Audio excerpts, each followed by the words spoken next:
Bien, buenas tardes.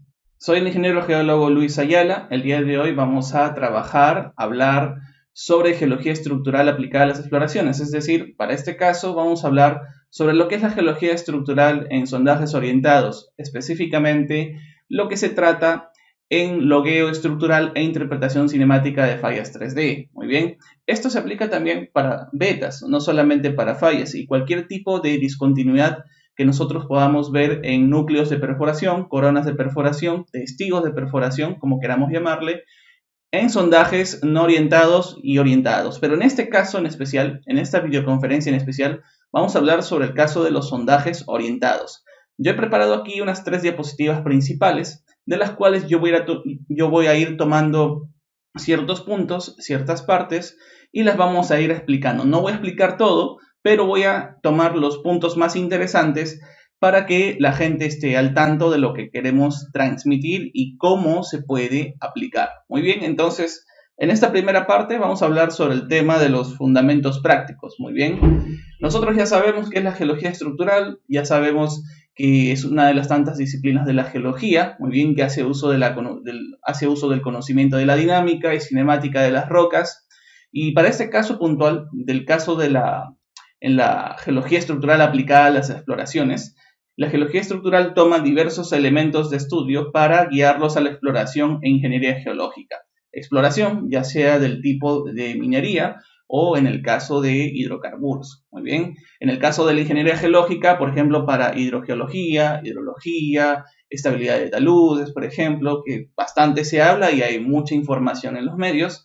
Y también, obviamente, para la estabilidad de zonas polifracturadas, por ejemplo, etcétera, etcétera, etcétera. Pero en este caso vamos a guiar la geología estructural aplicada a lo que es la exploración, especialmente la exploración minera. Entonces, no vamos a hacer hincapié en qué es la geología estructural, ya sabemos qué es, ya sabemos a qué se puede orientar, pero vamos a aprender el día de hoy de qué trata para este caso y cómo nosotros la podemos aplicar. Muy bien. Nosotros sabemos en geología estructural también que hay un tema muy importante sobre el esfuerzo y la deformación, pero seamos sinceros, la verdad es que cuando nosotros estamos en campo, en labores de logueo, descripción de testigos, muchas de las descripciones que hacemos no las hacemos realmente en función de que si hay un esfuerzo o no. Eso ya es una interpretación a partir de lo que es la evidencia física o la deformación. Como dice el texto aquí, son dos grandes componentes de la geología estructural. Sin embargo, el primero es abstracto, pero el segundo viene a ser ya descriptivo. Es decir, la deformación es descriptiva, es tangible, se puede ver, de alguna otra manera se describe a distintos niveles de detalle y obviamente en el tiempo y en el espacio han sido las dos variables. Muy bien. Pero para el tema que nos trae aquí a colación, lo importante es saber que la deformación, si no la describimos bien, ni en afloramiento, ni en los sondajes, por ejemplo, ni en los testigos de perforación, núcleos o coronas, pues vamos a tener el problema de no tener datos que se puedan medir. Y esos datos que sí se puedan medir, realmente a nosotros nos ayuda muy bien a procesar todo un universo de datos y a su vez después darle un valor agregado. Y eso lo vamos a ver posteriormente. Muy bien. Lo otro importante que hay que tener en cuenta es que sí, la deformación se va a observar tanto en ambientes frágiles y dúctiles, es decir, en el primer caso en rocas competentes y en el segundo caso en rocas incompetentes. De forma general, como dice el texto, la deformación en distintas radiologías suele expresarse bajo la forma de ruptura y plegamiento, respectivamente. Muy bien. La primera es la deformación frágil, rotura y moderado a intenso cizallamiento. Muy bien, es decir, que hay una moderada a intensa deformación. Muy bien, tal como nosotros podemos ver en esta imagen, en esta fotografía. Muy bien, un conjunto de fallas, muy bien, cuyos desplazamientos son notorios, y otro conjunto de estructuras secundarias, por ejemplo, las flechas indican algún tipo Riedel, muy bien, y otras fracturas complementarias que no necesariamente tienen desplazamientos, pero que se encuentran de alguna u otra manera conjugadas allí. Entonces, eso es lo que nosotros vemos en afloramiento, pero no hay que cerrarnos solamente a la idea de que esto lo podemos hacer en afloramiento, sino también en testigos de perforación, obviamente a otra escala. Muy bien. En la deformación dúctil es muy común encontrar allí plegamientos, granulaciones, microplegamientos en general, pues estos procesos van a suceder en rocas sedimentarias, intrusivas y de hecho de manera más compleja en rocas metamórficas. Muy bien. Entonces, como se tiene aquí en la imagen, nosotros nos vamos a fijar de que sí, todas estas deformaciones, tanto en el caso de la reología frágil y dúctil, son posibles. El detalle es de que de alguna u otra manera tengamos el ojo entrenado para poder reconocerlas, ¿no? Y después, al reconocerlas, ya tenerlas debidamente identificadas en una base de datos y al mismo tiempo extraer los datos. Cuando muchas veces nos dicen extraer los datos estructurales de este tipo de datos, hay que entender de que hay muchas formas de datos estructurales. Datos estructurales, por un lado, significan pues orientaciones espaciales, rumbos y buzamientos de fracturas, de flancos de pliegues, de planos de fallas, etcétera, etcétera.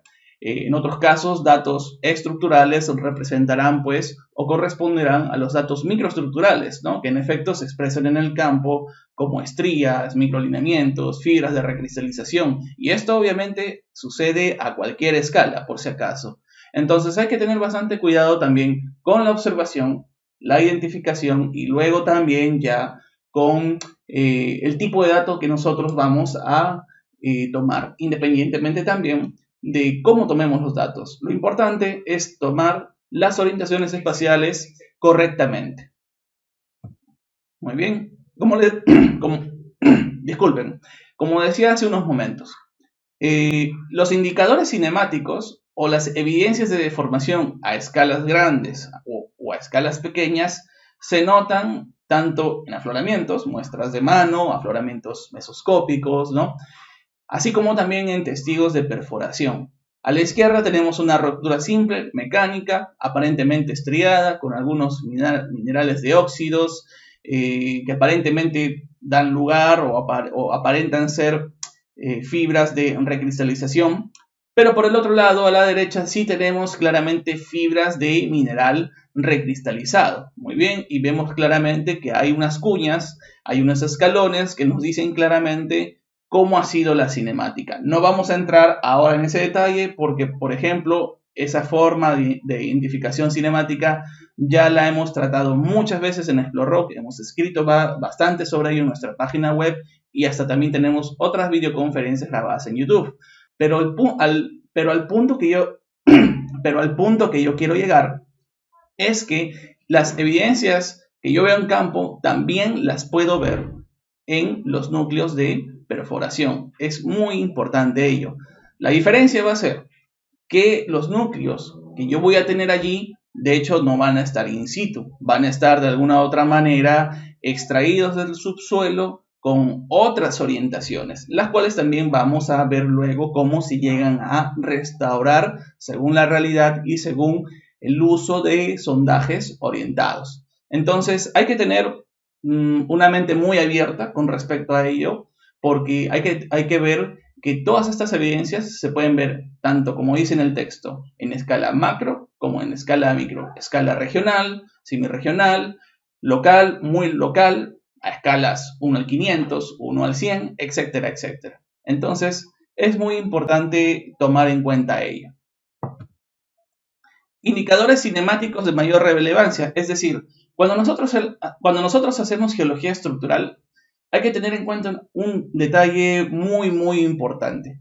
Vamos a hacer geología estructural pura y dura, es decir, vamos a detectar o modelar un yacimiento en 3D, vamos a conocer el tipo de deformación y arquitectura tectónica de una zona de, disculpen, de una zona de Graben y Horst, por ejemplo, de una faja corrida y plegada. Vamos a ver cuál fue el primer movimiento, la primera falla que se movió, segunda falla que se movió, por ejemplo, a los 30, 40, 90 millones de años.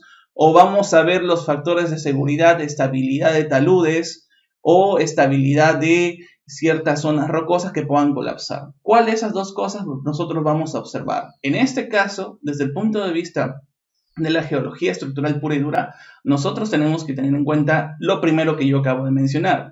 Y si nosotros trabajamos con un enfoque dado, también trabajamos con una metodología. Y esa metodología, a su vez, también conlleva un conjunto de datos que yo debo tomar en específico. En ese caso, por ejemplo, es que yo debo tomar indicadores cinemáticos a macro y microescala. En el caso de sondajes de testigos de perforación, yo tengo que observar los indicadores cinemáticos a esa escala, los cuales sí son posibles de observar, por si acaso. No es una cuestión solo que aparezcan en libros, en fotografías muy ideales o en planos de falla dentro de afloramientos de campo un poco más grandes. No, también aparecen en testigos de perforación y hay muy bonitos ejemplos, cabe resaltar, sobre todo me parece en calizas o hasta en margas todavía. Entonces, los indicadores cinemáticos me permiten conocer el paleomovimiento tectónico. Ok, me permiten saber la cinemática, ¿no? El desplazamiento tectónico de una zona de cizalla, falla o beta. Las diferencias entre zona de cizalla, falla o beta, ya también lo hemos hablado muchas veces en Explorock, no viene al caso ahora que lo explique, pero hay que entender que la primera es una zona de deformación a la cual no necesariamente le vamos a observar un desplazamiento dado, pero sí una tendencia, una geometría y una cinemática dada. Muy bien, en el segundo caso de la falla vamos a tener todas esas características, pero vamos a tener un desplazamiento claramente observable. Y en el tercer caso, la beta o los sistemas betiformes en sistemas epitermales o cordilleranos, por ejemplo, tienen una afiliación también con las zonas de cizalla, se comportan como fallas, muy bien, pero son zonas de cizalla o fallas extensionales de apertura tectónica con un relleno dado, por ejemplo. Bien, no vamos a entrar en detalles allí, pero es muy importante que los indicadores cinemáticos sobre una superficie cizallada, sobre una superficie entre comillas fallada, pues me ayudan a saber la cinemática. Y esto es muy importante porque al igual que se hace en superficie, con la cinemática yo puedo saber qué estructuras son claramente estructuras extensionales o compresionales o hasta de desgarre. Y eso a su vez también me ayuda a saber si las zonas extensionales que yo tengo en un área de trabajo son claramente favorables para la mineralización. Y obviamente son las primeras que yo busco. Entre los indicadores cinemáticos más conocidos, tal como pueden ver en las imágenes aquí, tenemos a los riddles, foliaciones tectónicas en un ambiente frágil por si acaso, muy bien, anti-riddles, vetillas tensionales en echelón, muy bien, cuya composición es variable. Alguna vez escuché que la misma composición de las vetillas daba la cinemática, eso no es así. Lo que da la cinemática en las vetillas son las orientaciones de estas, muy bien, y el conjunto repetitivo de estas mismas a lo largo de una zona cizallada, fracturada, fallada o muy fracturada, por ejemplo. Pero la composición mineral no me da la cinemática, por si acaso. La composición mineral, en estos casos, puede ser cualquiera. Puede ser epídotas, pueden ser calcitas o hasta los mismos cuarzos, por si acaso. También tenemos estructuras o fábricas SC, esquistosidad, zona de cizalla. Muy bien, no voy a entrar en detalle sobre ello. También tenemos planos y fibras de recristalización, muy comúnmente vistos en calcitas, por ejemplo, en rocas calizas, pero las podemos encontrar también en areniscas, en conglomerados, etcétera, etcétera. Y son mucho más comunes todavía en zonas de reactivación tectónica, por ejemplo.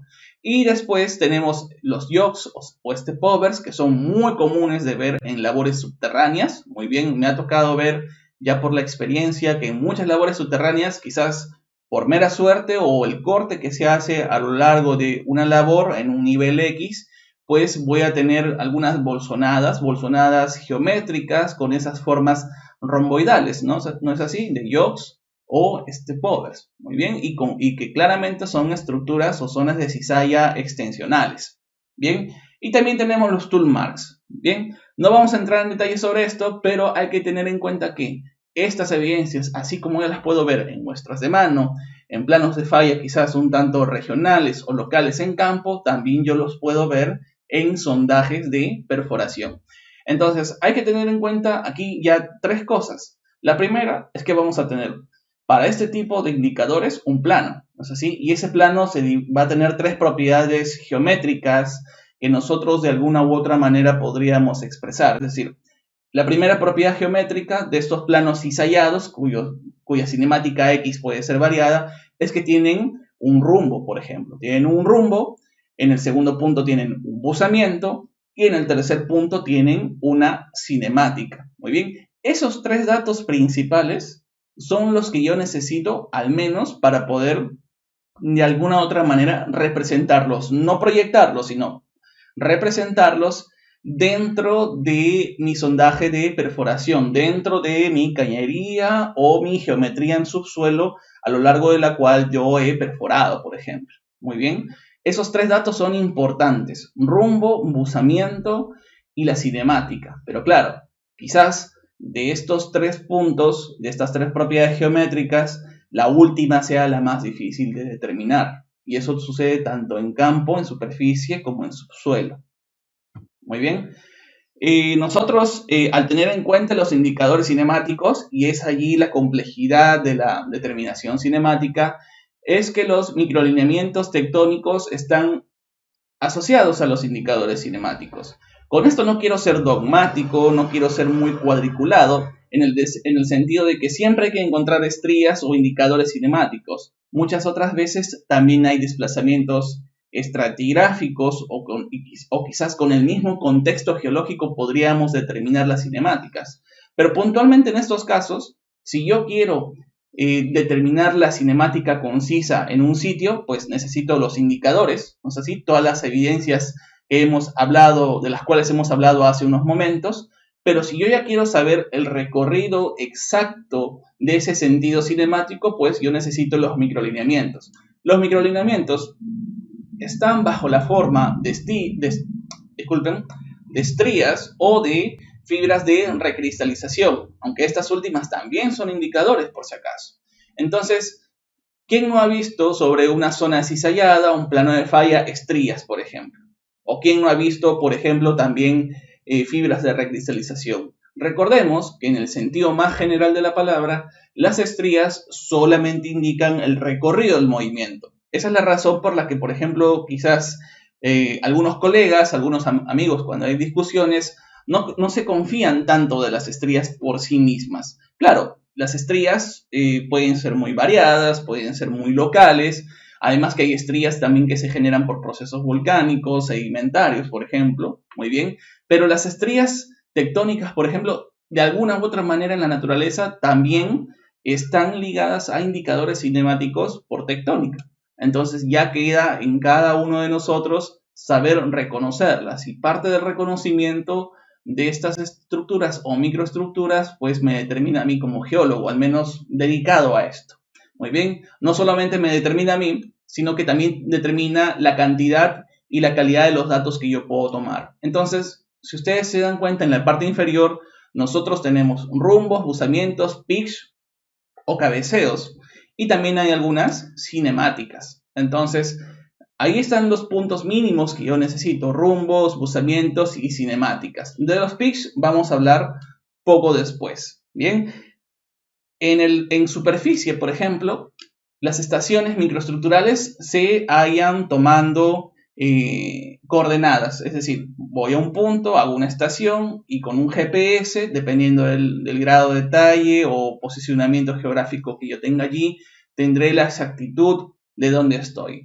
El detalle sería, por ejemplo, cómo yo determino esto para cada uno de los puntos a lo largo de sondajes orientados en los cuales yo haya logueado un tramo y otro tramo y otro tramo hacia abajo, hacia profundidad, y cada uno de estos puntos que yo vaya logueando, por ejemplo, con microfracturas, con microlineamientos, con indicadores cinemáticos, pues tienen también coordenadas. Y eso también lo vamos a ver poco después.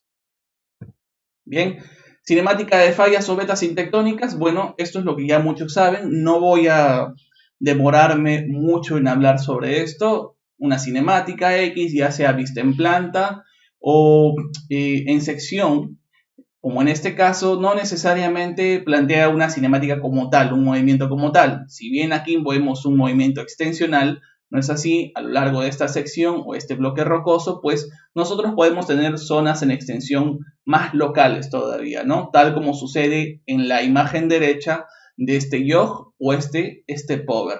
Entonces, esto es parte ya de lo que nosotros conocemos, no voy a hacer hincapié aquí. Muy bien. Entonces, esto es lo que yo he estado viendo desde hace un rato, ¿no? Geología estructural y geomecánica, las diferencias. Y había explicado que la geología estructural normalmente se relaciona más con el estudio de deformaciones antiguas, no tan recientes como la geomecánica o la geotecnia. La geología estructural ve, por ejemplo, la modelización, la interpretación, evolución tectónica, evolución o sucesión en el orden de fallamientos, ¿no es así?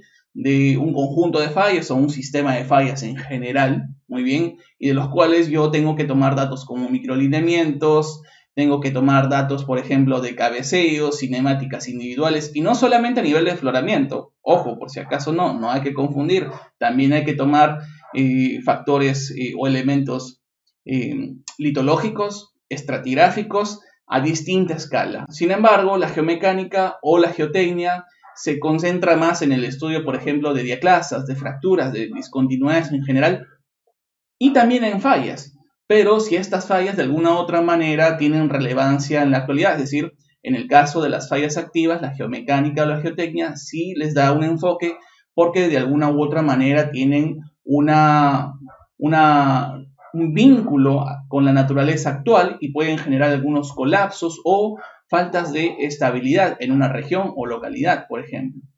El detalle sobre estos dos puntos también en muchos videos de Explore lo hemos explicado, pero es importante tener en cuenta que, claro, si yo bien puedo hacer geología estructural tal como ya lo estoy explicando ahora, pues de alguna u otra manera al hacer geomecánica o geotecnia pura, yo también de alguna u otra manera puedo llegar a hacer este mismo proceso. Y eso también lo vamos a ver luego. ¿Se pueden vincular estas dos disciplinas de la geología? Sí, perfectamente, pero hay que tener en cuenta que no necesariamente indican lo mismo, no se enfocan de la misma manera y por lo tanto sus conclusiones y recomendaciones no necesariamente son las mismas.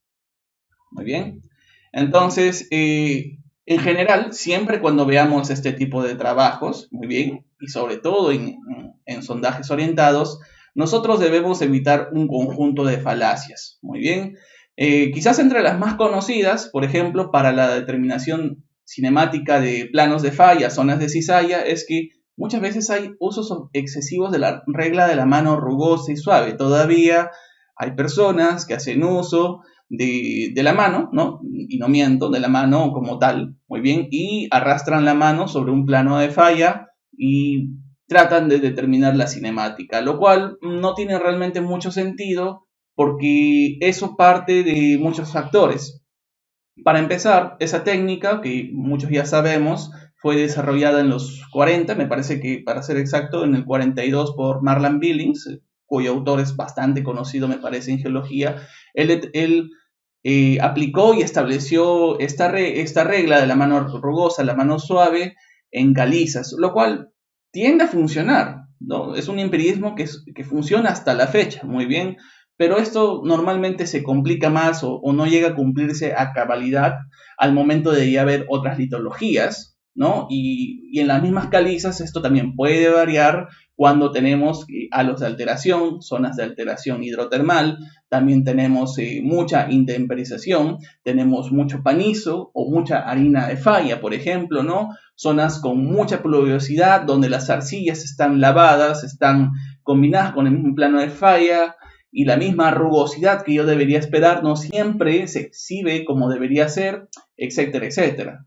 Entonces, la regla de la mano rugosa y suave también es otro tópico que nosotros ya hemos hablado bastante en Explore. Es más, tenemos un top 10 de los errores más frecuentes en geología estructural y yo les invitaría a ver para que puedan entender a qué quiero llegar con esto. Muy bien.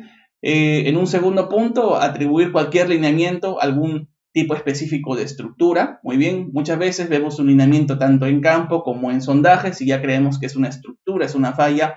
No necesariamente es así. Muy bien.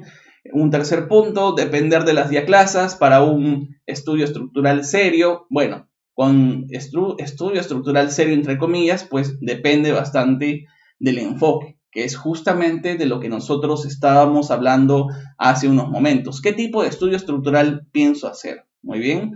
Voy a hacer una cosa, me voy a dedicar solamente a geotecnia, bueno, veré si hay fallas activas, veré si hay bloques que se intersectan entre sí, veré factores de seguridad, porque por ejemplo la tectónica y la geología estructural pura y dura no ve, por ejemplo, muy bien, zonas de colapso, zonas de deslizamiento activo, nivel de fracturamiento y su vinculación con la red hidrográfica o niveles de profundidad con respecto a las aguas subterráneas.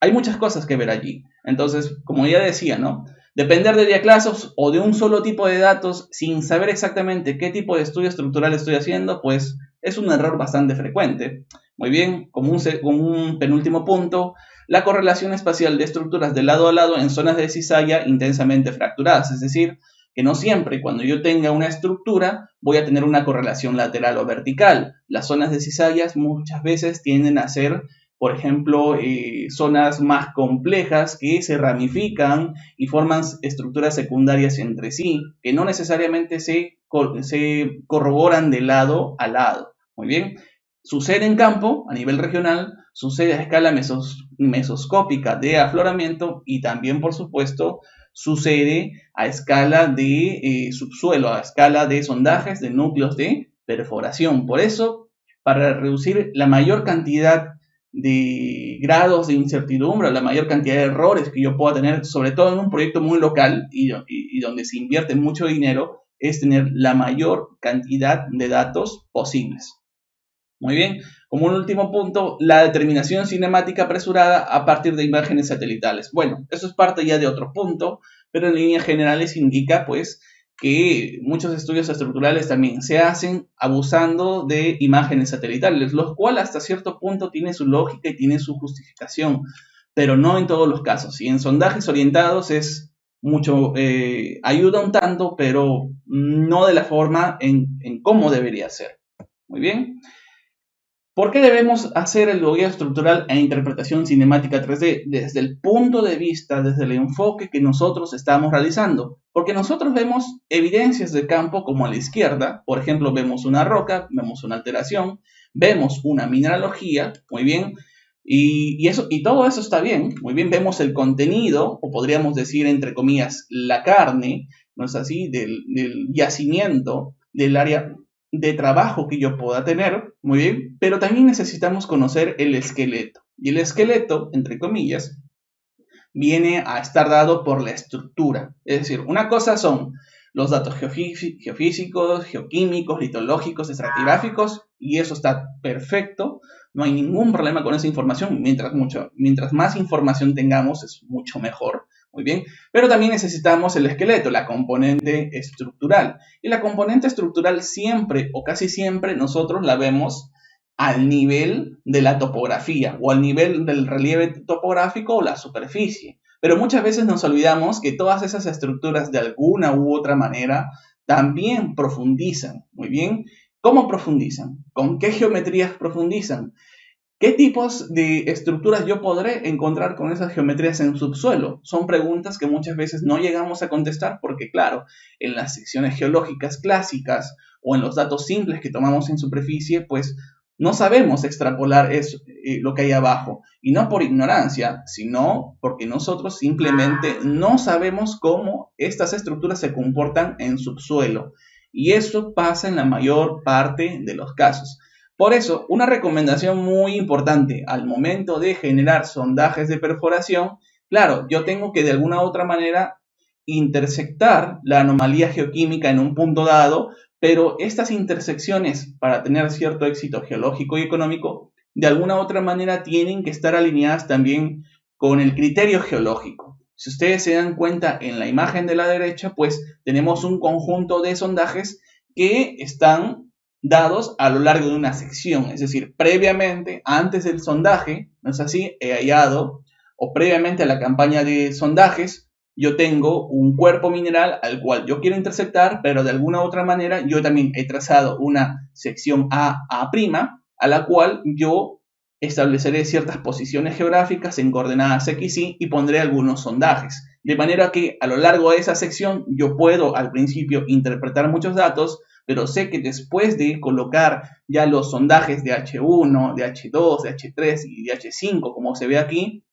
pues yo tendré datos sobre y a lo largo de esta sección. Muchas veces hacemos un sondaje aquí, un sondaje acá, un sondaje en otro lado. ¿Y qué sección o qué tipo de sección vamos a conseguir de ello? Vamos a obtener datos aislados que muchas veces no me van a decir nada. O quizás más valientemente trataré de correlacionar datos de un lado a otro cuando ni siquiera están alineados en una sección. Y hay que tener en cuenta que la geología es bastante variable y no se pliega, obviamente, a nuestras necesidades o a lo que nosotros creemos. Entonces, todo siempre es con criterio. Muy bien. Vamos a ir a una segunda diapositiva. Muy bien, ya que esta videoconferencia es bastante especial, nos hemos tomado el tiempo de colocar muchos detalles.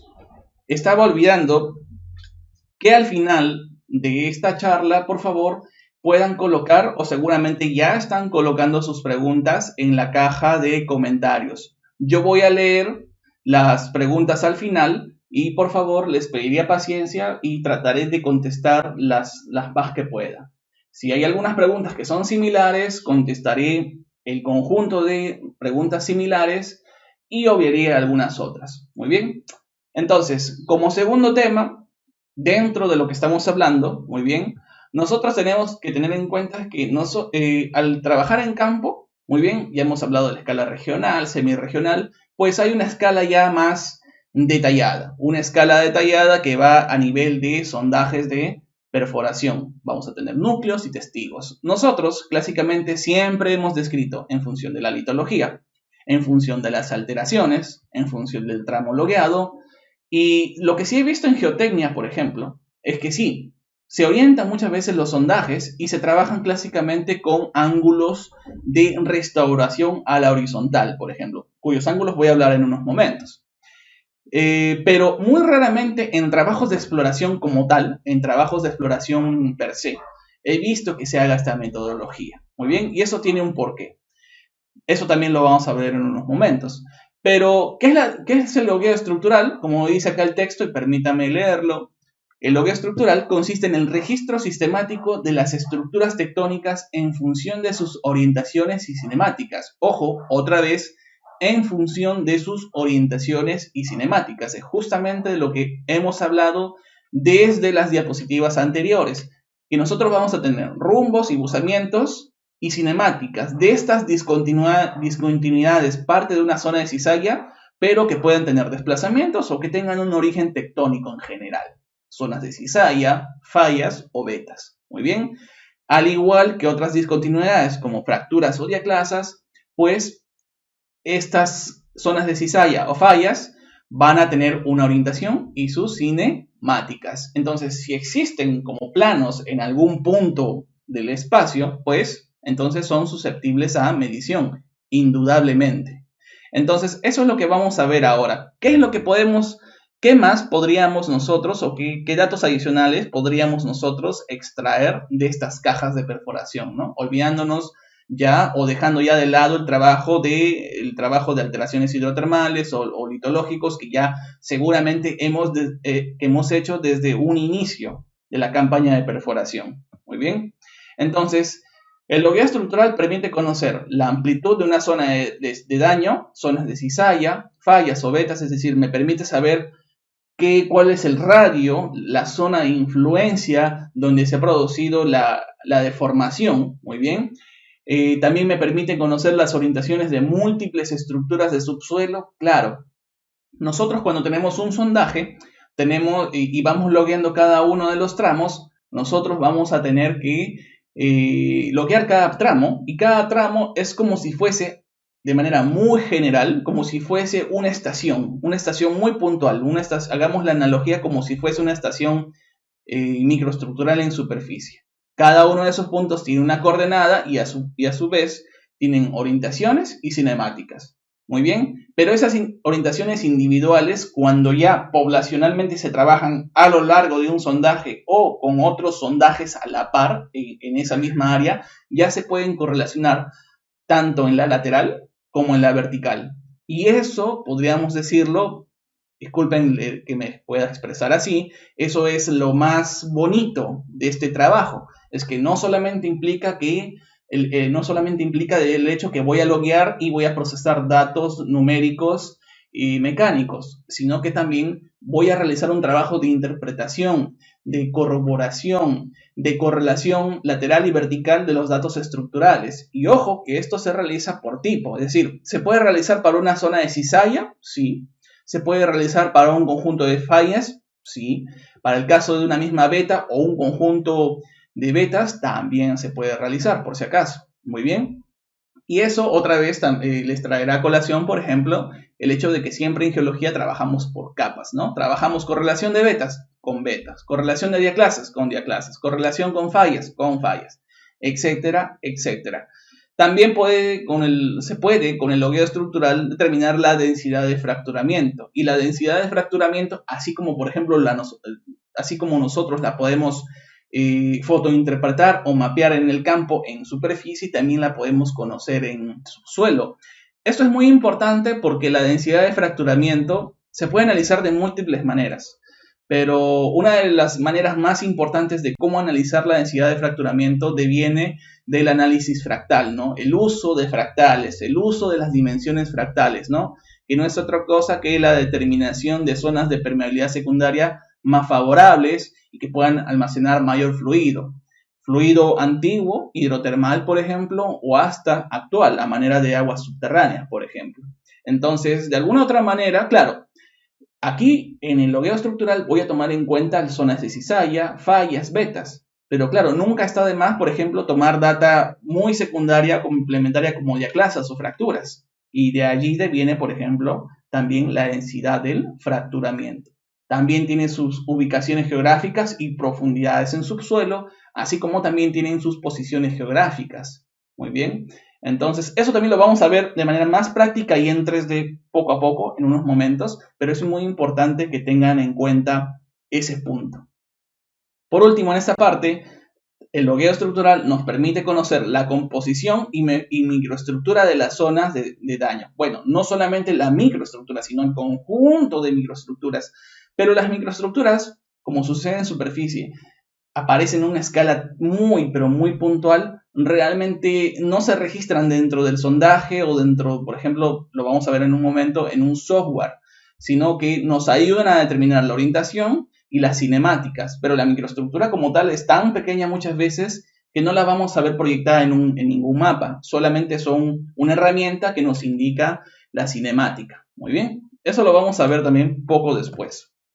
¿Para qué hacemos todo esto? Porque dentro de la teoría del logueo estructural tenemos las cajas, los núcleos de perforación y el gráfico de la derecha indica claramente a qué quiero llegar. Es decir, yo tengo el sondaje, muy bien, a lo largo de los sondajes tengo en algunos tramos, por ejemplo, en algunas profundidades tengo de 0 a 100, de 100 a 150, de 150 a 320, distintas litologías y así también esto varía para el caso de las alteraciones hidrotermales, por ejemplo, o cualquier otro tipo de dato cualitativo, muy bien.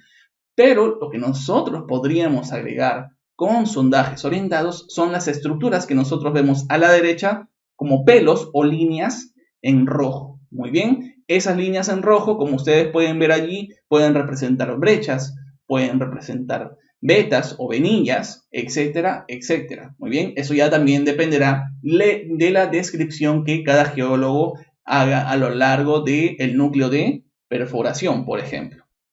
Muy bien, entonces el asunto o el objetivo en estos casos es determinar pues la estructura de los sondajes. Imagínense si nosotros tenemos todo este conjunto de datos, no solamente en un sondaje así, sino en otros sondajes similares y que sean adyacentes. Podríamos correlacionar las estructuras, ¿no es así?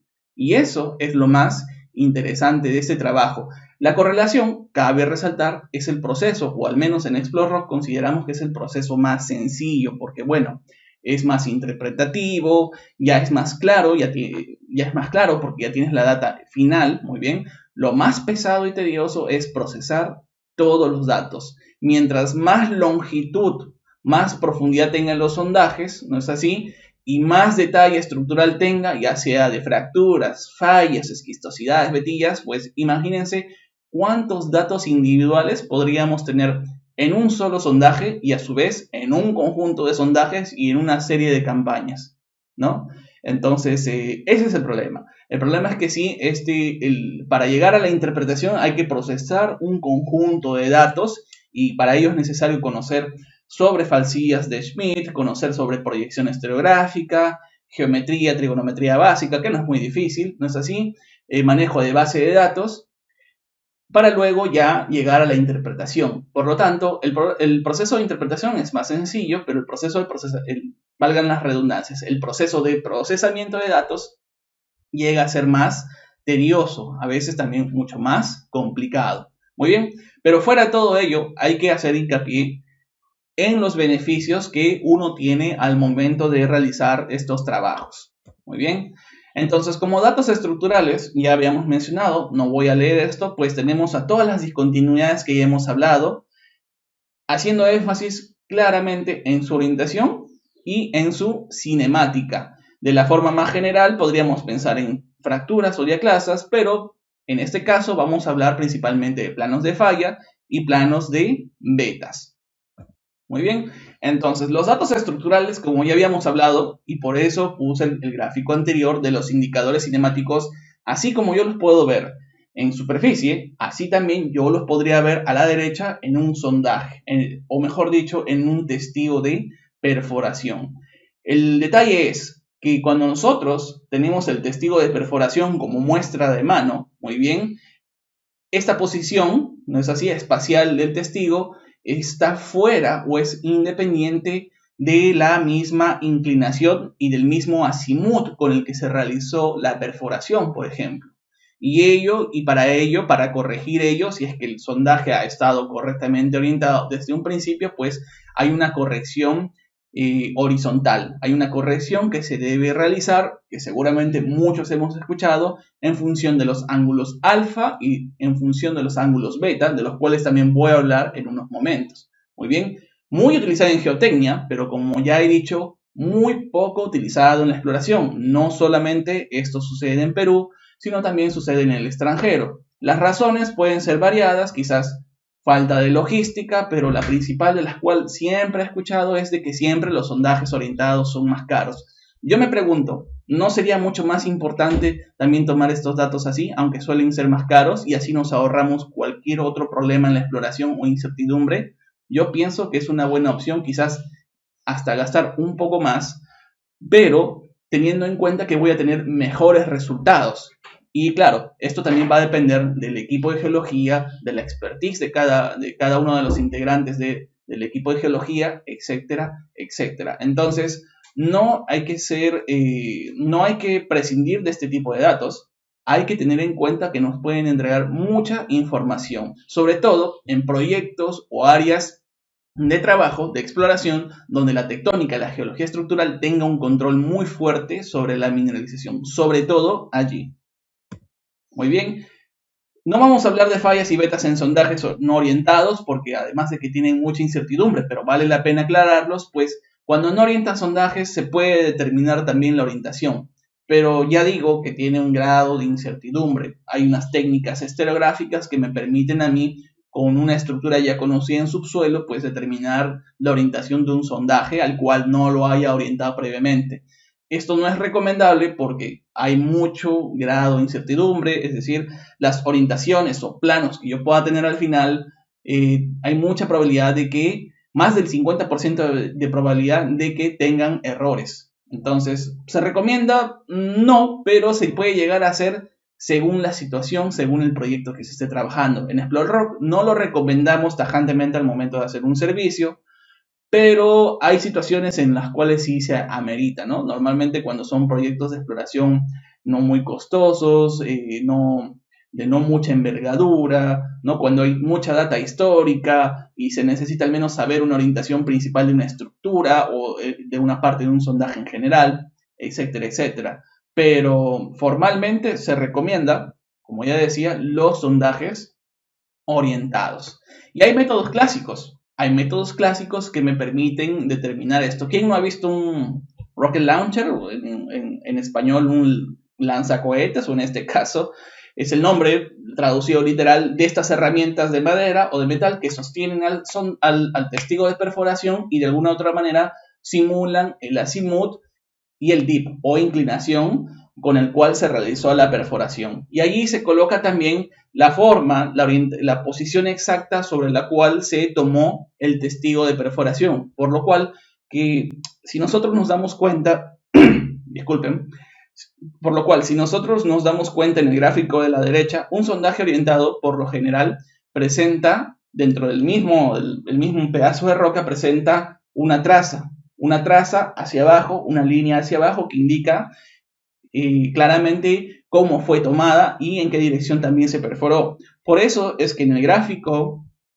inicial, por ejemplo, aquí, nosotros nos damos cuenta que sobre los testigos de perforación tenemos unas rayas, tenemos unas líneas que están transcritas sobre los testigos, es decir, los testigos aquí están orientados en esa dirección. Muy bien, es así como se tomaron, pero no solamente te indica cómo se tomó hacia abajo, sino también recordemos que cuando nosotros sacamos un testigo de perforación, ¿no? También tiene un giro, muy bien, tiene un giro, muy bien, y tiene una posición exacta en cómo ha salido, ¿no? Independientemente del giro. Entonces, esa posición exacta también está dada por esa línea que nosotros hemos colocado allí. Y esa línea también concuerda no solamente con la inclinación o el dip de la perforación, sino que también concuerda con la dirección del azimut con el cual se realizó la perforación, cosa que muchas veces los testigos no tienen. Nosotros no sabemos exactamente cómo salió, claro,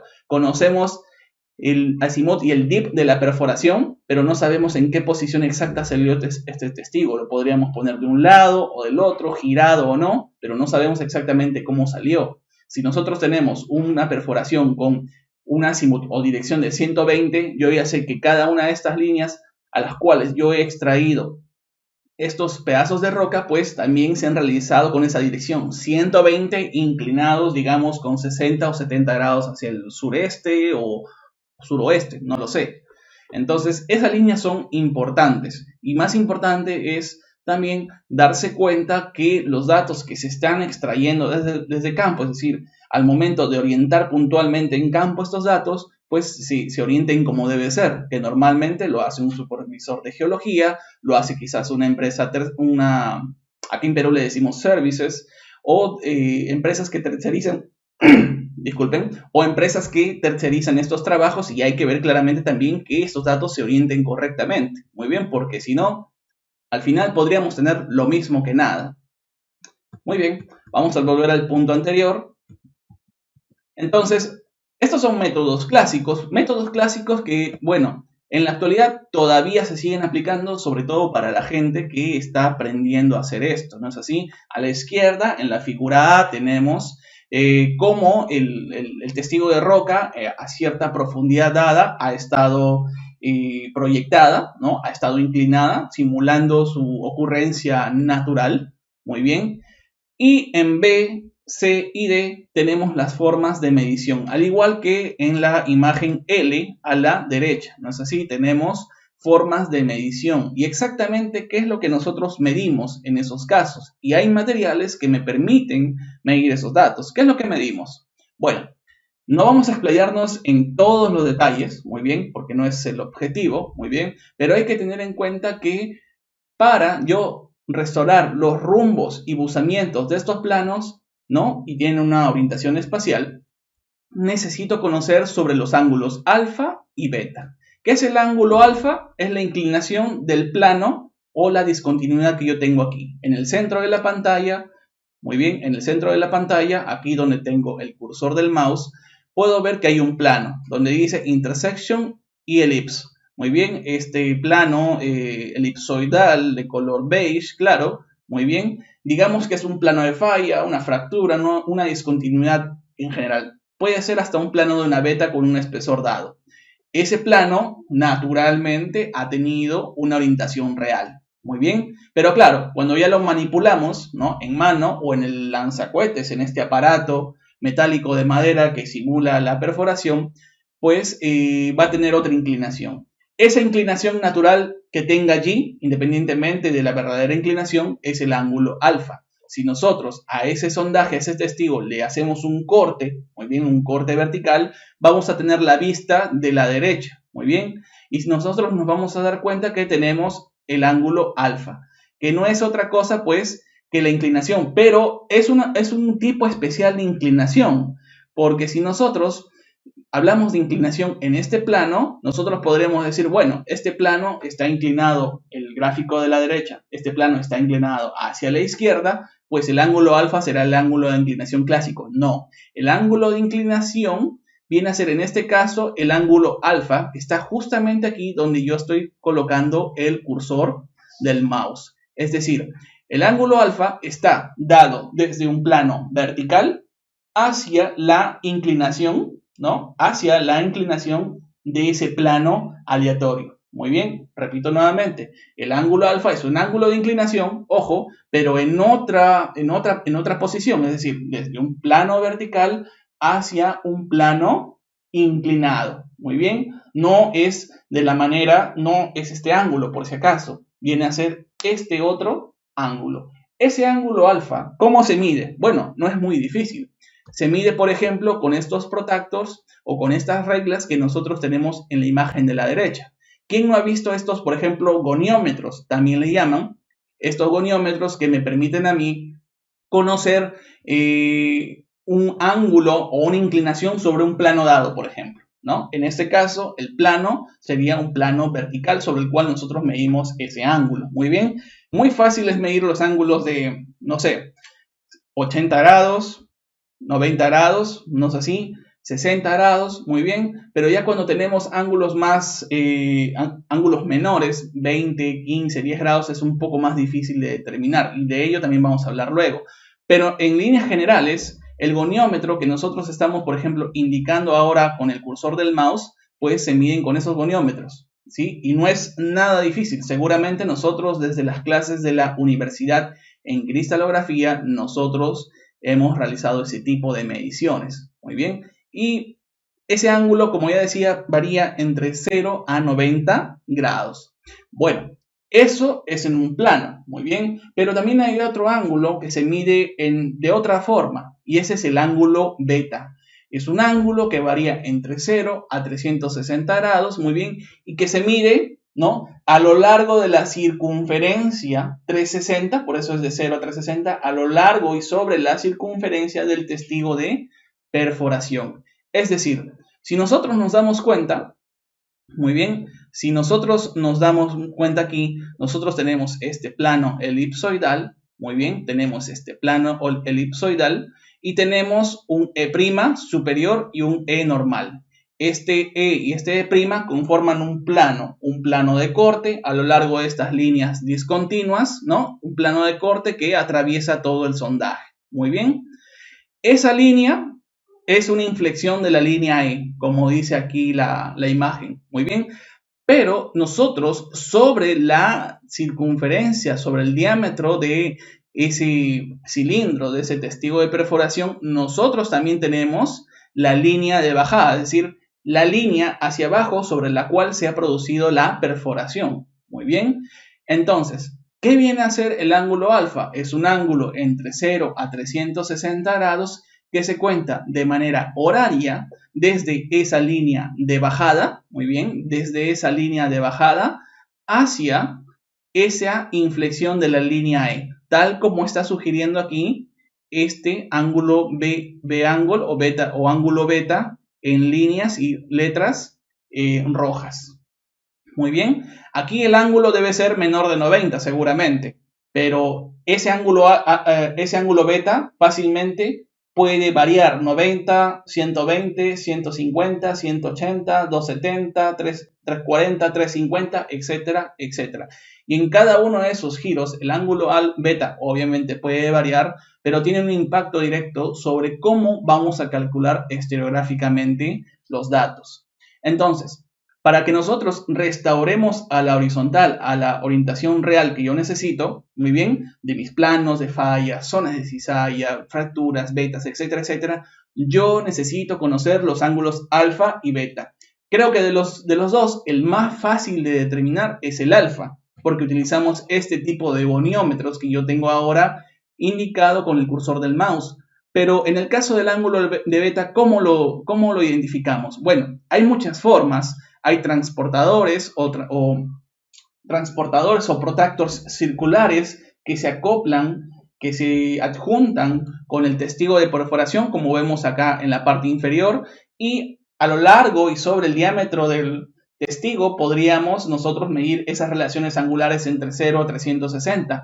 O hay también protectors que se acoplan, ¿no es así?, ya sobre la misma superficie del testigo de perforación, como vemos aquí en B o en K, donde tenemos separaciones angulares. ¿Por qué es más difícil? Porque no necesariamente todos los testigos de perforación tienen el mismo diámetro, y a veces conseguir este tipo de goniómetros tiende también a ser mucho más difícil, ¿sí? Tiende a ser mucho más difícil, y claro, el beta, desde ese punto de vista, es también más complicado de determinar.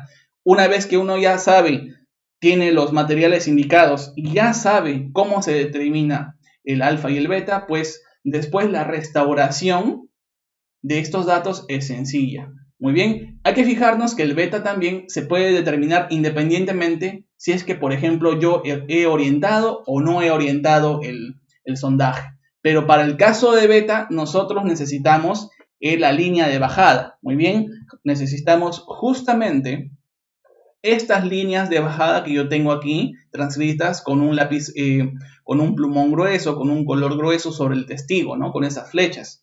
Para el beta sí necesito esas líneas, y por lo tanto, para determinar el beta sí necesito orientar el sondaje. Muy bien, y eso está en relación directa con el azimut del sondaje y otros datos adicionales. Por lo tanto, restaurar planos es sencillo siempre y cuando yo sepa, o mejor dicho, tenga, ¿no?, todas las condiciones disponibles. Muy bien. Entonces, esto es lo que nosotros tenemos, ¿no? Hacemos mediciones. Aquí en el gráfico de la izquierda tenemos dos tipos de mediciones. A la izquierda en pequeño tenemos la medición de los beta a lo largo de la circunferencia del testigo, ¿no es así? Y el ángulo alfa, que se determina con el goniómetro simple para medir una inclinación, ¿no es así?, de un plano X. Obviamente el alfa a lo largo de los tramos de un sondaje de perforación orientado, pues va a tener muchas variaciones, ¿no? Como si estuviésemos midiendo datos en campo. Muy bien. No vamos a explicar ahora cómo se determina, cómo se restauran los datos, pero al menos lo que necesitamos que sepan es que hay todo un proceso geométrico y también estereográfico que se necesita para ello. Muy bien. Y eso es básicamente lo que nosotros vemos aquí. Tenemos que hacer toda una serie de restauraciones a la horizontal con la estereografía para procesar esos datos. Muy bien. Quizás, como dice aquí en este gráfico, esta es la diapositiva más importante del curso, porque ya tenemos medidos los alfa y los beta. Ahora necesitamos transponer o trasladar esos datos a datos reales, porque al final, por ejemplo, ya sea en Datamine, en LeapFrog.Geo, en Move 3D, etcétera, etcétera, en cualquier programa de modelamiento 3D, nosotros no colocamos los valores de alfa y beta, colocamos los datos de rumbos y buzamientos restaurados a partir de los alfa y beta, cosa que estos softwares, o creo que ningún software, hace. Muy bien.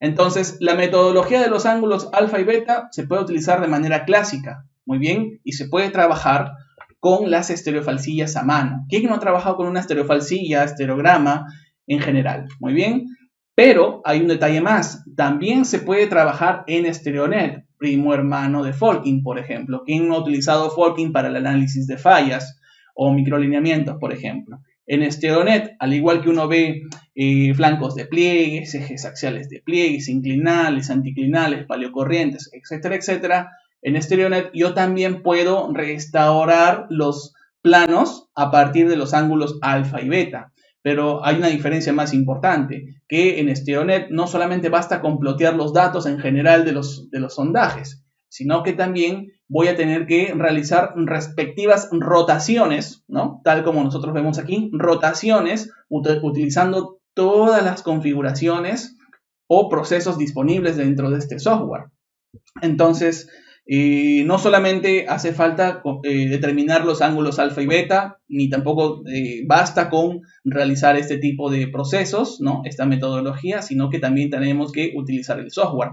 Claro, lo podemos hacer manualmente utilizando esta metodología, por si acaso. No digo que no hay que depender necesariamente del software, pero cuando ya tenemos toda una población de datos, pues el uso de un programa resulta ser mucho más sencillo, ¿no? Hace que las tareas tediosas sean mucho más rápidas en general. Muy bien.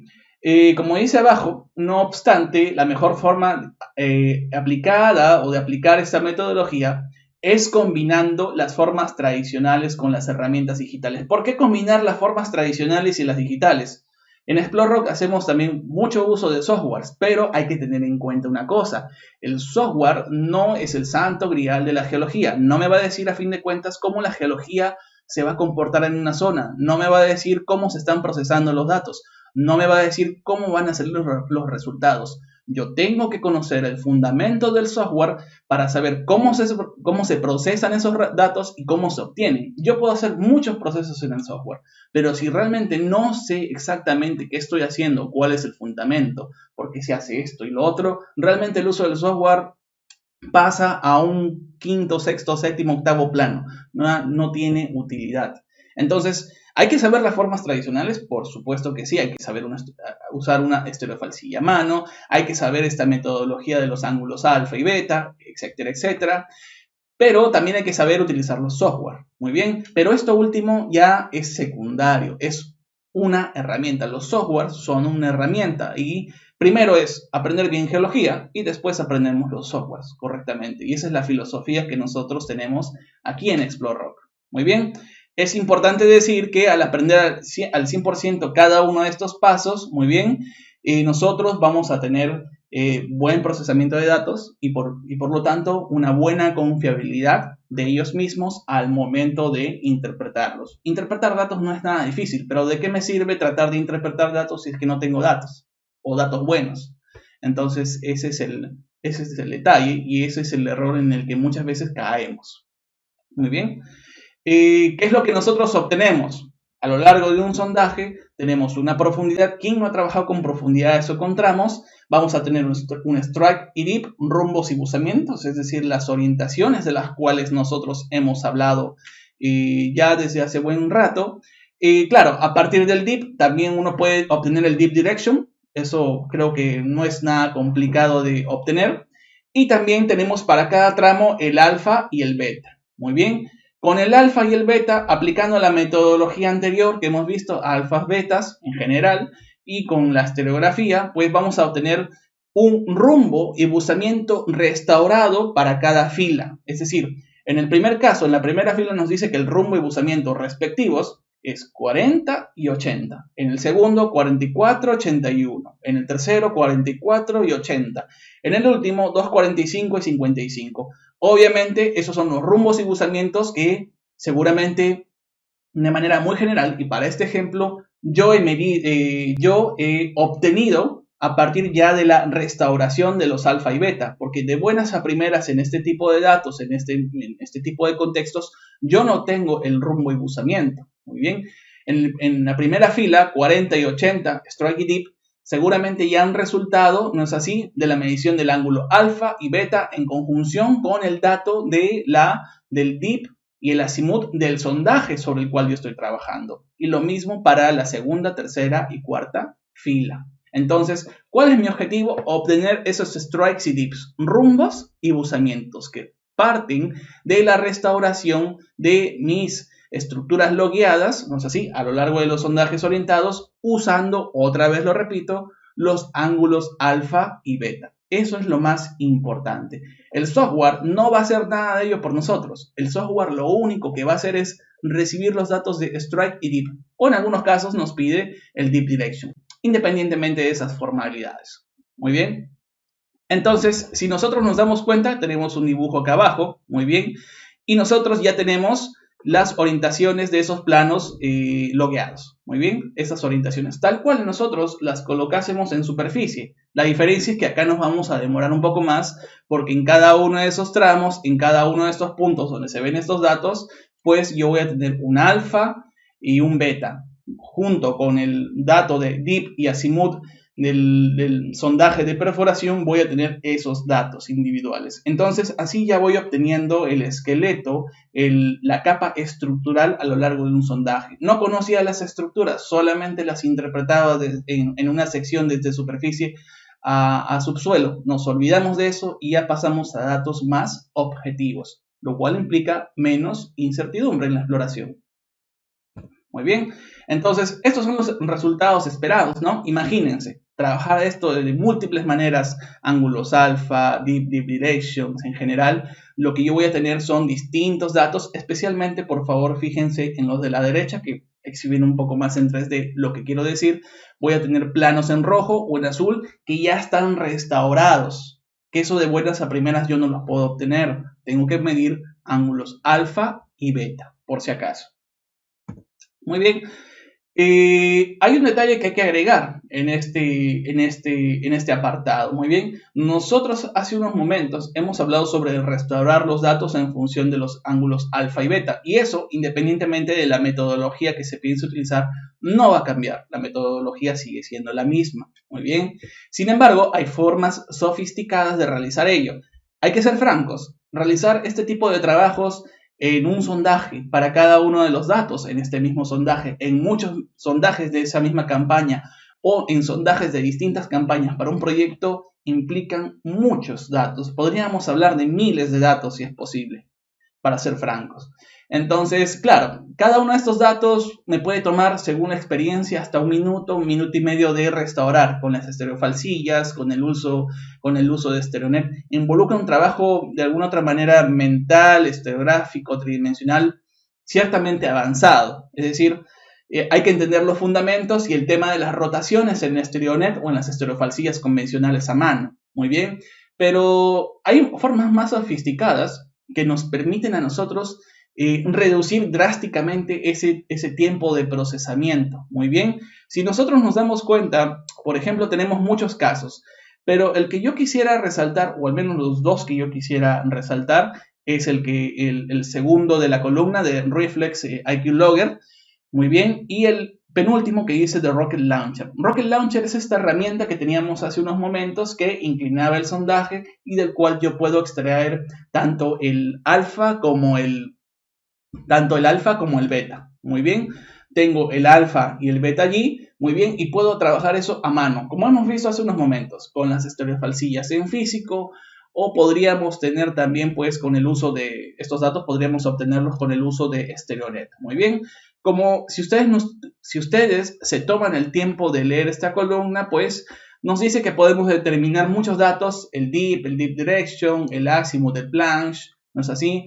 Normalmente no es muy costoso porque, bueno, hay que tener en cuenta que esto se le paga por planilla, fijo a una persona, a un conjunto de personas, utilizando materiales, como ya hemos visto, básicos, ¿no es así? No hay mucha tecnología allí de por medio, muy bien.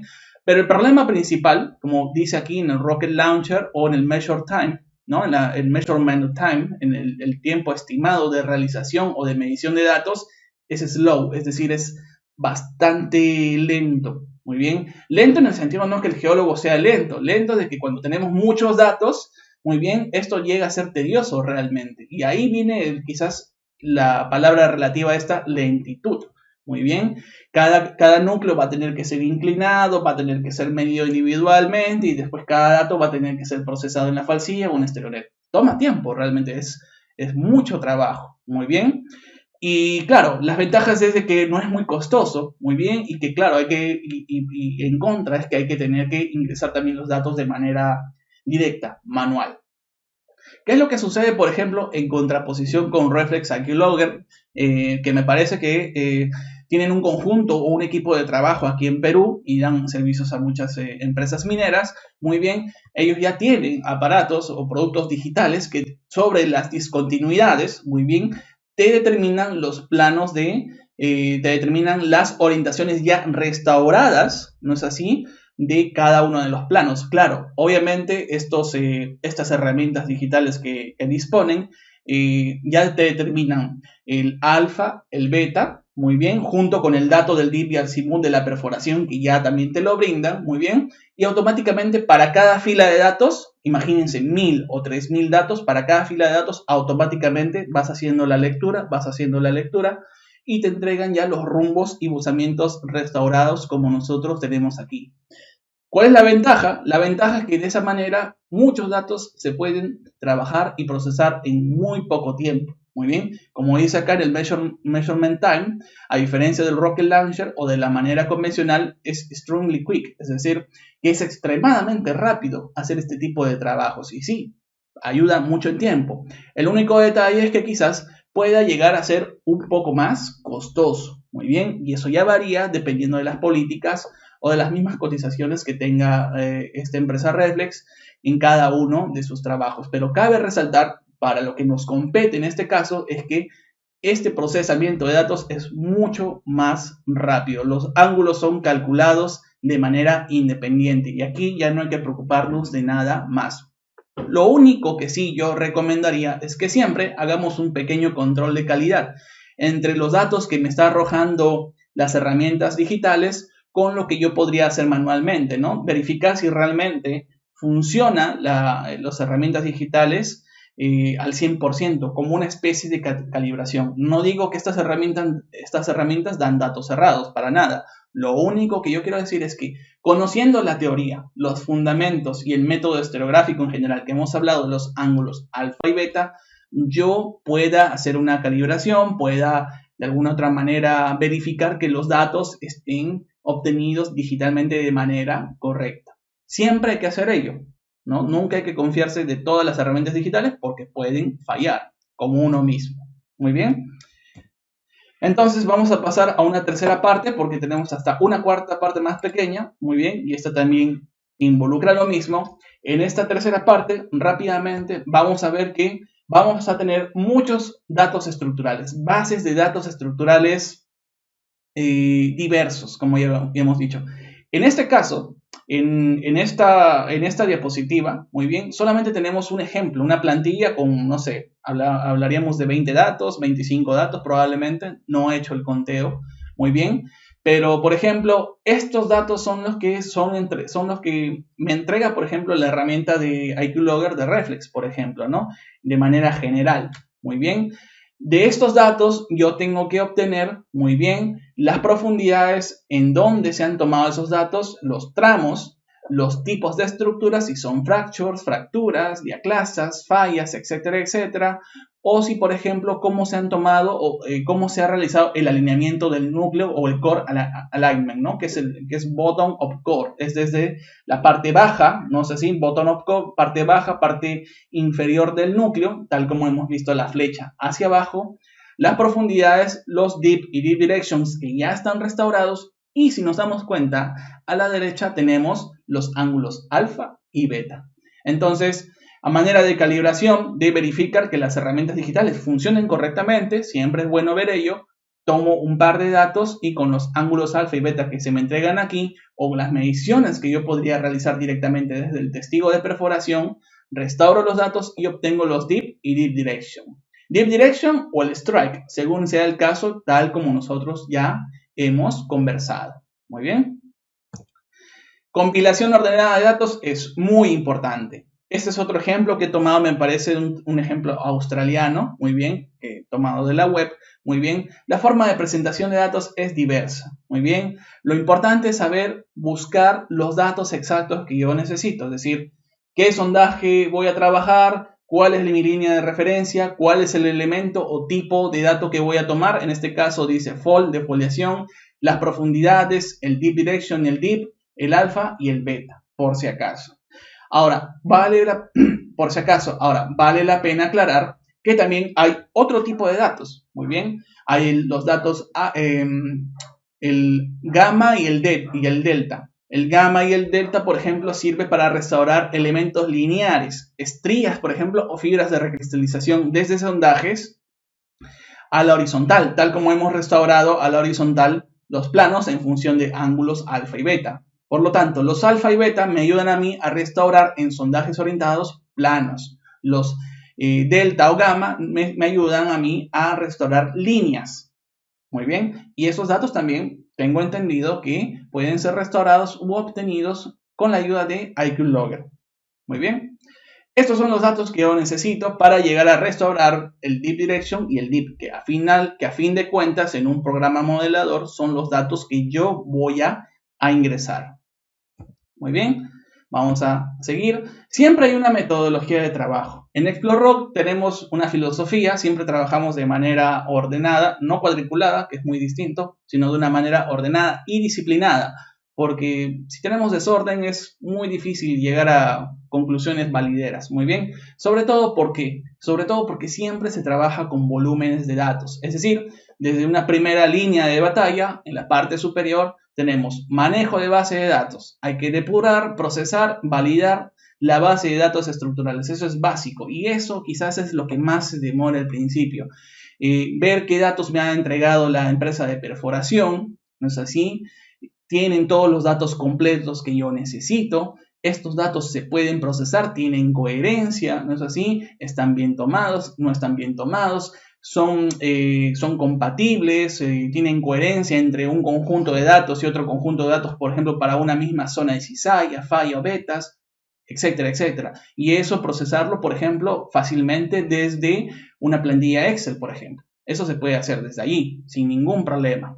Después tenemos la proyección de datos estructurales, de los cuales no voy a hablar mucho, pero cuando ya queremos proyectar los datos es cuando nosotros cargamos los datos, por ejemplo, a un programa modelador X, por ejemplo. Pero para ello ya debemos tener los rumbos y buzamientos, los deep o deep directions ya claramente restaurados, ¿no es así?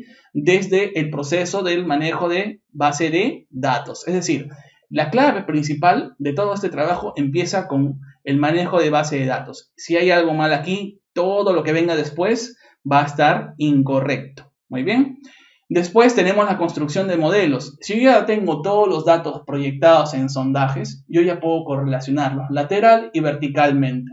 Por lo tanto, puedo empezar a construir planos de falla, por ejemplo. Muy bien. Y esos planos de falla se pueden asociar con otros planos de falla y pueden empezar a construir mi sistema estructural 3D, por ejemplo, que es lo que yo necesito no solamente para un goce personal, sino también para el entendimiento con los otros integrantes del grupo de trabajo y también tener un cierto éxito en la búsqueda de blancos mineralizados, por ejemplo.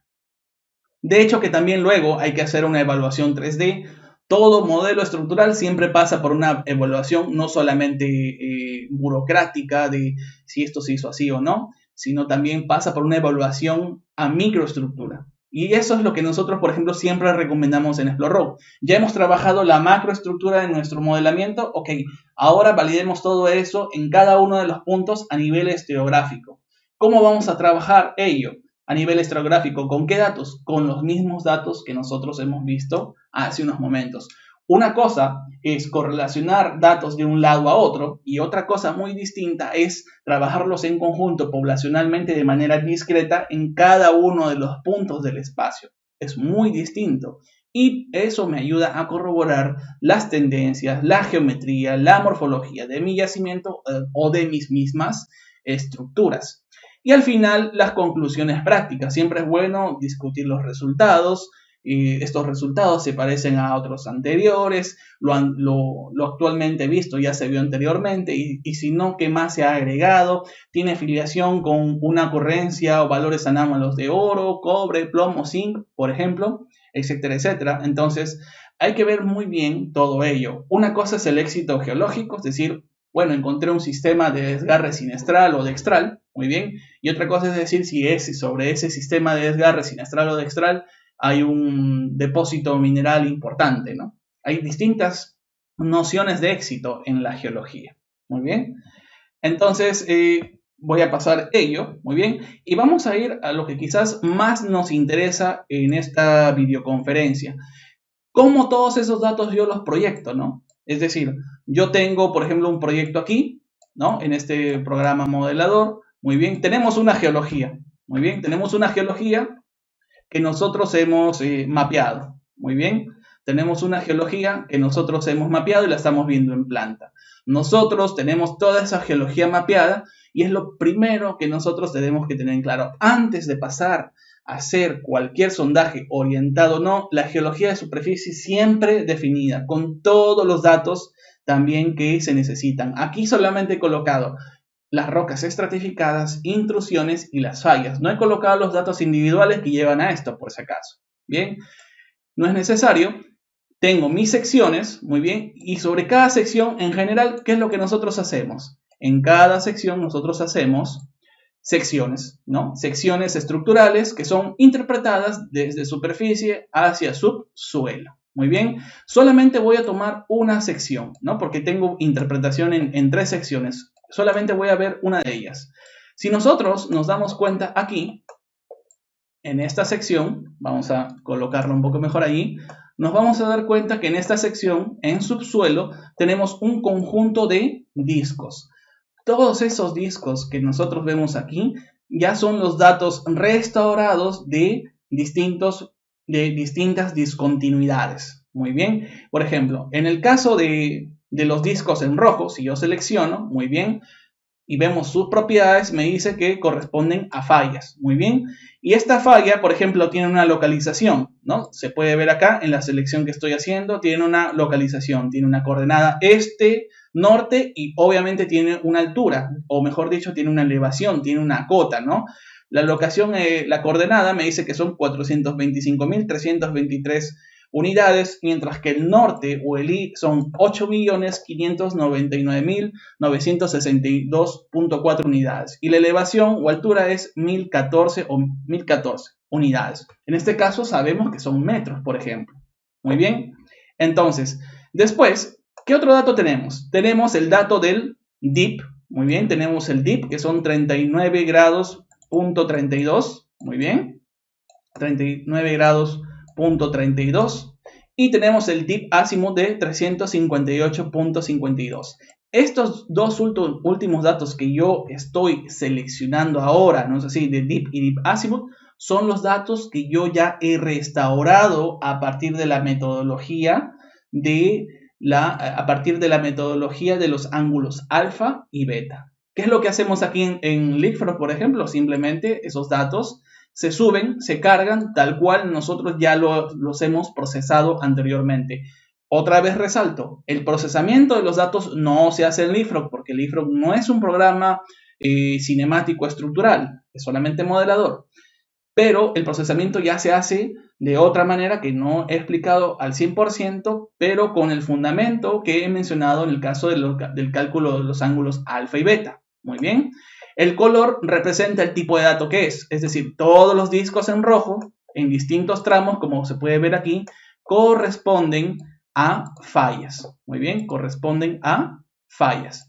Y en el caso de los platos o discos en amarillo corresponden a las betas. Muy bien, y estas betas tienen también sus propias propiedades, coordenadas, dips y azimuts. Muy bien.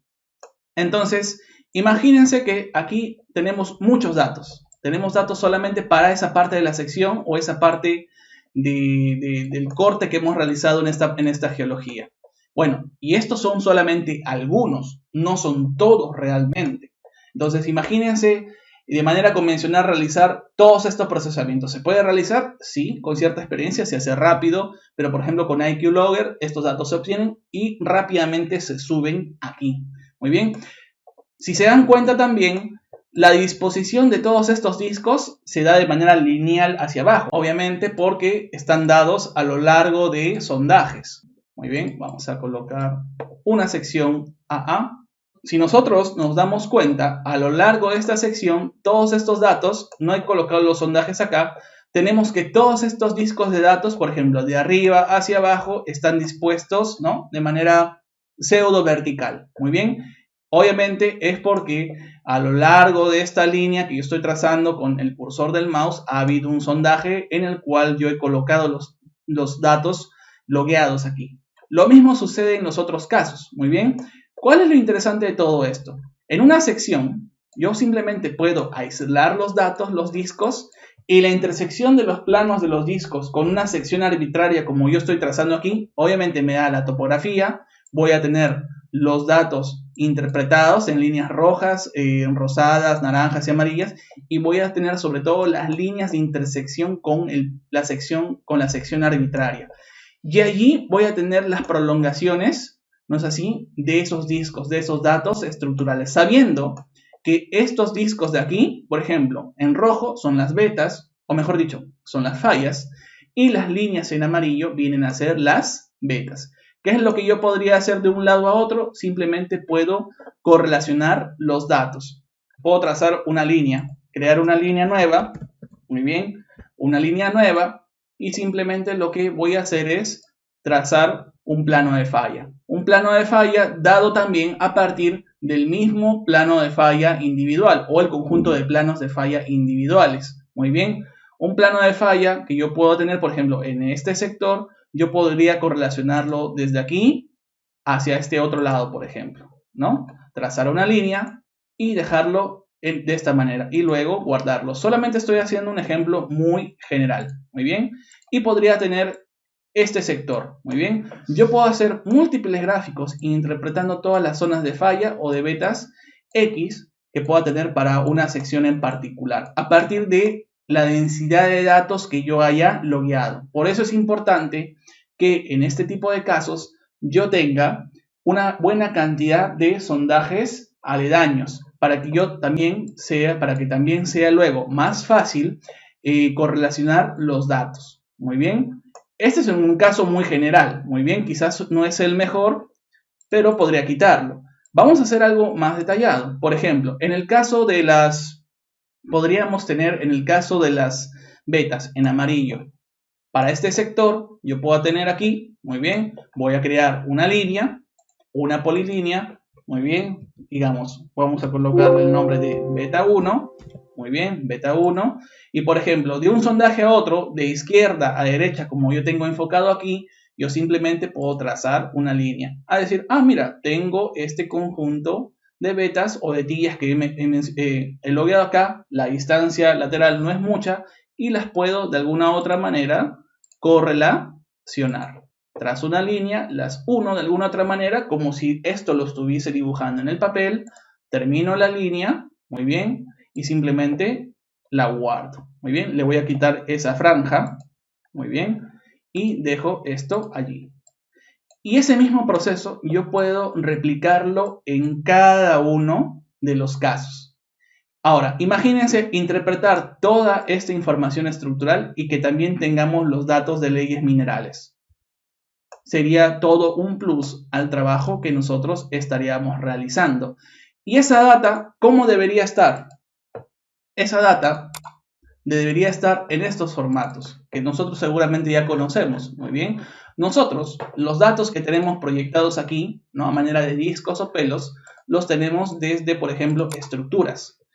Y nosotros tenemos allí un conjunto de sondajes para ese proyecto en los cuales nosotros disciplinadamente hemos distribuido la información y tenemos respectivas hojas de cálculos tanto para un mismo sondaje desde la perspectiva de las fallas y de las betas. Si por ejemplo abrimos un conjunto de datos de fallas logueadas, por ejemplo vamos a tener este formato en CSV, pero si lo viésemos, por ejemplo, vamos a buscar un dato más convencional, así, por ejemplo, nosotros tenemos todos los datos de perforación inicial con las profundidades o los depths y después tendríamos ya los datos correctamente logueados, especialmente los deep y deep directions restaurados a partir de los ángulos alfa y beta. Muy bien, imagínense, este proceso es solamente para una parte del sondaje, ¿no? Y para un tipo de datos en particular, lo mismo para ese mismo sondaje y betas y lo mismo para otros sondajes en particular. En este caso no voy a mostrar los 21 sondajes que hay incrustados para este proyecto, muy bien, es un ejemplo muy general, muy bien, pero cada carpeta y cada sondaje va a tener ese tipo de información, muy bien, es otra capa de estudio en general. Y de la misma manera, como nosotros ya conocemos, vamos a tener los sondajes, muy bien, estos sondajes que previamente ya también hemos validado, así como también vamos a tener los SARBIS, ¿no?, o las geometrías de esos sondajes en función del Hall-It, Azimuth, Deep, máxima profundidad, y de hecho, por qué no decirlo también, de los essays o de los valores numéricos de las leyes minerales. De tramo a tramo, para un mismo sondaje, vamos a tener distintas distintos sondajes y distintas leyes minerales, en este caso del oro. Bien, no lo vamos a mostrar porque aquí en el proyecto que estamos trabajando es solamente un demo muy general de lo que vendría a ser ese trabajo. De la misma manera, cada sección, y es recomendable así, se puede trabajar de manera individual. Muy bien, y si nos damos cuenta en cada sección que nosotros hemos proyectado en función de los sondajes en la campaña que vamos a realizar, pues también tenemos de manera sistemática proyectado todos los datos. ¿Qué es lo que hacemos aquí? Lo único que hacemos es interpretar los datos sobre esta misma sección. La ventaja es que en este programa modelador nosotros podemos trabajar con distintas líneas que representen planos de fallas, planos de vetas y después pasarlos al 3D a planos ya convencionales como tal. Entonces, planos convencionales en 3D, por si acaso. Muy bien. Entonces, esto es lo que nosotros tenemos y básicamente es lo que hemos querido expresar el día de hoy con nuestra videoconferencia, que no son todos los detalles del logueo estructural, pero que sí al menos abren la posibilidad para repensar dos veces sobre lo que nosotros queremos hacer. Muy bien, entonces, yo agradezco a todas las personas, a las más de 500 personas, hasta 600 personas que han habido el día de hoy en la charla. Muy bien.